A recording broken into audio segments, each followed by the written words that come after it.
देश में सातों चरण के लोकसभा चुनाव खत्म हो चुके हैं, यानी वोटिंग खत्म हो गई। यह सिलसिला थम गया।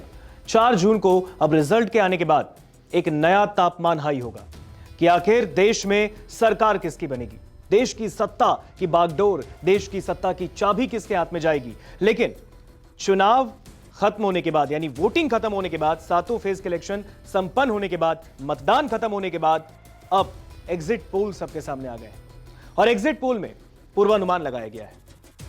कई राज्यों के अलग अलग पूर्वानुमान सामने आए हैं कि किन राज्यों में किन दलों को कितनी ज्यादा सीटें मिलने की चांसेस हैं या फिर कहां पर किन दलों को घाटा हो रहा है सीटों का। इस बीच आज बात होगी बिहार की। बिहार में 40 लोकसभा की सीटें, 40। बिहार में पिछली बार एनडीए के खाते में 39 सीटें गई थी, यानी 39। सिर्फ एक सीट रह गई थी, नहीं तो 40 के 40 एनडीए के खाते में चली जाती है। वो एक सीट कांग्रेस के खाते में चली गई, यानी विपक्षी दल के। अभी जो नया एग्जिट पोल सामने आया है, इस एग्जिट पोल में बीजेपी को, एनडीए को झटका लगा है, क्योंकि इस बार एनडीए के नेता मिशन 40 का दावा कर रहे थे, यानी कि बिहार की 40 लोकसभा सीट ले जाने का दावा कर रहे थे।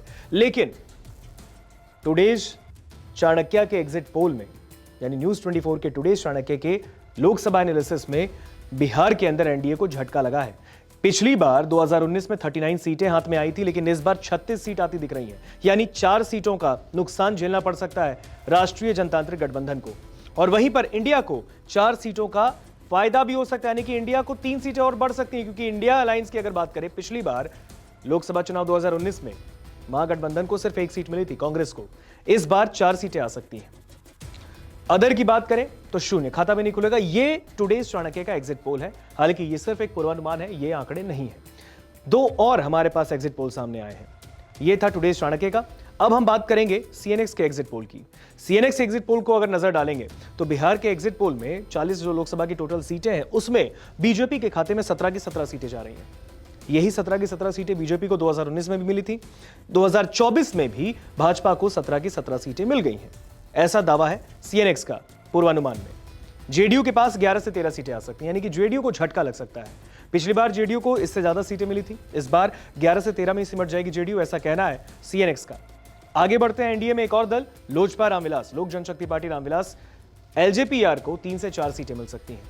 इस बार एलजेपीआर के राष्ट्रीय अध्यक्ष चिराग पासवान, जो कि इस बार जमुई से सांसद और अब हाजीपुर से लोकसभा का चुनाव लड़ रहे हैं, वहां से किस्मत आजमा रहे हैं। उनके भाग्य का फैसला ईवीएम में कैद हो चुका है। वहां पे अगर बात करें उनकी पार्टी की, तो 3 से 4 सीटें लोजपा रामविलास को भी आती दिख रही हैं। हम हिंदुस्तानी आवाम मोर्चा, जीतन राम मांझी की पार्टी, गया से लोकसभा चुनाव लड़ रहे हैं। वहां पर उनके भाग्य का फैसला ईवीएम में कैद हो चुका है। ईवीएम में एक सीट गया की लड़ने की जो बात मैं कर रहा हूं, वो एक सीट हमको जाती दिखी है, यानी गया में जीतन राम मांझी की जीत हो सकती है, ऐसा सीएनएक्स के एग्जिट पोल में सामने आया है। अब बात करेंगे विपक्ष की, इंडिया अलायंस की। उधर एनडीए समाप्त हो गया, अब बात करें इंडिया की। आरजेडी, राजद, कांग्रेस और इनके अगर अलायंस को देखेंगे, यानी इंडिया अलायंस को, तो राष्ट्रीय जनता दल को पिछली बार लोकसभा चुनाव 2019 में एक भी सीट नहीं मिली थी, इस बार 3 से 5 सीटें मिल सकती हैं। लगातार तेजस्वी यादव ने बिहार के अंदर कई रैलियां की, शतक ठोक दिया रैली में, 100 से ज्यादा ही रैली कर दी, शतक ठोक दिया उन्होंने रैली में। उधर एनडीए के नेताओं ने भी कोई कसर नहीं छोड़ी, क्योंकि मिशन 40 जो पाना था। इधर तेजस्वी यादव के साथ राहुल गांधी भी पीछे नहीं रहे, कई बार, 1 नहीं 2 नहीं 3 से 4 बार उन्होंने बिहार का दौरा कर दिया। अभी हाल फिलहाल उनके तेजस्वी यादव के साथ बैठी बातचीत की वीडियोस भी वायरल हुई, जब वो बात कर रहे थे कि अगर वो सरकार में आएंगे, राहुल गांधी का कहना था कि अगर वो सरकार में आते हैं तो वो अग्निवीर योजना खत्म कर देंगे। अब आरजेडी को यहां पर 3 से 5 सीटें मिल रही हैं, कांग्रेस को 2 सीटें मिल सकती हैं। खाता भी नहीं खुलेगा, लेकिन 2 सीट मिलने की भी संभावना है। यह पूर्वानुमान है दोस्तों, मैं फिर बता दूं आपको। अन्य को 1 सीट जाती दिख रही है।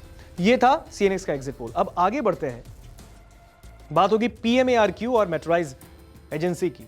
पीएमएआरक्यू और मेट्राइज की एजेंसी में एनडीए को 40 में से 32 से 37 सीटें मिली हैं। यहां पर भी घाटा ही हुआ है, 40 की 40 सीटें नहीं आ रही हैं, यानी यहां पर भी उनको या 5 या 3 ऐसी सीटें हैं जो कि घाटा हो सकता है उनको।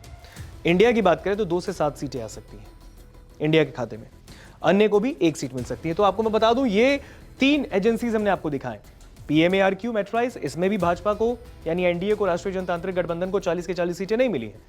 इंडिया के पास सीटें बढ़ी हैं पिछले 2019 के लोकसभा चुनाव के कंपैरिजन में। बात करेंगे अगर सीएनएक्स की, तो यहां पर भी बीजेपी को 17 की 17 सीटें तो मिल गई, लेकिन नीतीश को झटका लगा है, उनकी पार्टी को झटका लगा है। जनता दल यूनाइटेड को 11 से 13 ही सीटें मिलती दिख रही हैं। लोजपा रामविलास 3 से 4% रहेगी और 1 दिखाया जा रहा है, यानी कि हिंदुस्तानी अवाम मोर्चा जीतन राम मांझी की सीट जहां से वो लड़ रहे हैं, गया लोकसभा सीट, वो उनके खाते में आ जाएगी। ये कहीं ना कहीं पूर्वानुमान में बताया गया सीएनएक्स के। तो यहां पर भी अगर देखें तो मिशन 40 पूरा नहीं होता दिख रहा। आगे बढ़े, टुडेज चाणक्य के एग्जिट पोल में भी 36 सीटों पर ये एनडीए से मरता दिख रहा है और 4 सीट इंडिया के खाते में जा सकती है, ये पूर्वानुमान लगाया गया। बहरहाल आपको क्या लगता है ये जरूर हमें कमेंट बॉक्स में बताएं। 4 जून को जब नतीजे सामने आएंगे, तमाम एग्जिट पोल में जो भी हमने आंकड़े आपको दिखाए हैं, क्योंकि एक सिर्फ पूर्वानुमान है, ये कितने सच साबित होंगे 4 जून के नतीजे हमें बताएंगे। नमस्कार, मैं हूं मानक गुप्ता। अगर आपको हमारा ये वीडियो पसंद आया हो तो इसे लाइक और शेयर जरूर करें और हां, हमें सब्सक्राइब और फॉलो करना ना भूलें ताकि आप देश और दुनिया की कोई खबर मिस ना करें। तो जुड़े रहिए हमारे साथ और देखते रहिए न्यूज़ 24।